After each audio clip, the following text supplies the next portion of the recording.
जय श्री कृष्णा। राधे राधे। आज हम सुनेंगे अपरा एकादशी की व्रत कथा। हिंदू धर्म में माना जाता है कि एकादशी का व्रत बहुत ही श्रेष्ठ व उत्तम फलदायी होता है, जिससे हमारे समस्त पापों का नाश होकर हमारे मनवांछित फल प्राप्त होता है और अंत में जब मृत्यु के बाद में हमें अंत में मोक्ष की प्राप्ति होती है और श्री हरि के चरणों में स्थान मिलता है। और इसकी कथा को सुनने व पढ़ने से हमारी सारी मनोकामनाएं पूर्ण होती है व कार्य सफल होते जाते हैं। तो आज हम सुनेंगे अपरा एकादशी की व्रत कथा। इसे जो भी एकादशी के व्रत करते हैं उसको यह कथा अवश्य सुनना चाहिए पारण करने से पहले। तो आइए आज हम सुनाएंगे आपको अपरा एकादशी की व्रत कथा। युधिष्ठिर कहने लगे कि हे भगवान, ज्येष्ठ कृष्ण पक्ष एकादशी का क्या नाम है तथा उसका महात्म्य क्या है, सो आप कृपा कर मुझसे कहिए। श्री कृष्ण भगवान कहने लगे कि राजन, इस एकादशी का नाम अपरा एकादशी है, क्योंकि यह अपार धन देने वाली है। जो मनुष्य इस व्रत को करते हैं वे संसार में प्रसिद्ध हो जाते हैं। अपरा एकादशी के व्रत के प्रभाव से ब्राह्मण हत्या, भूत योनि, दूसरे की निंदा आदि के सब पाप दूर हो जाते हैं।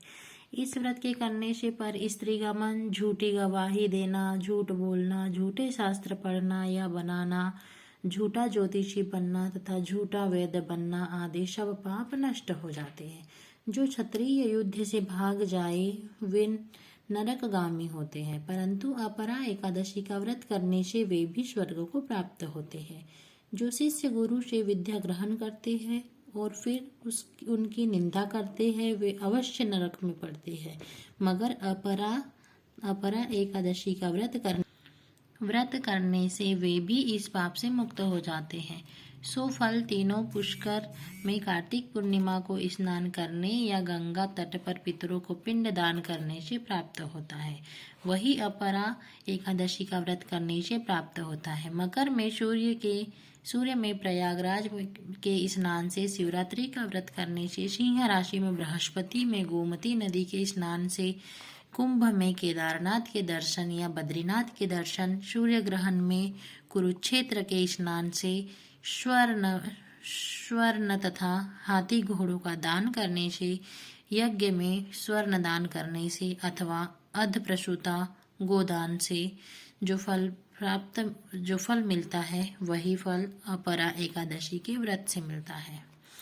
यह व्रत पाप रूपी वृक्ष को काटने के लिए कुल्हाड़ी है, पाप रूपी ईंधन को जलाने के लिए अग्नि है, पाप रूपी अंधेरे को दूर करने के लिए सूर्य के समान है, मृगों को मारने के लिए सिंह के समान है, यह जीवन पानी के बुलबुलों के समान है।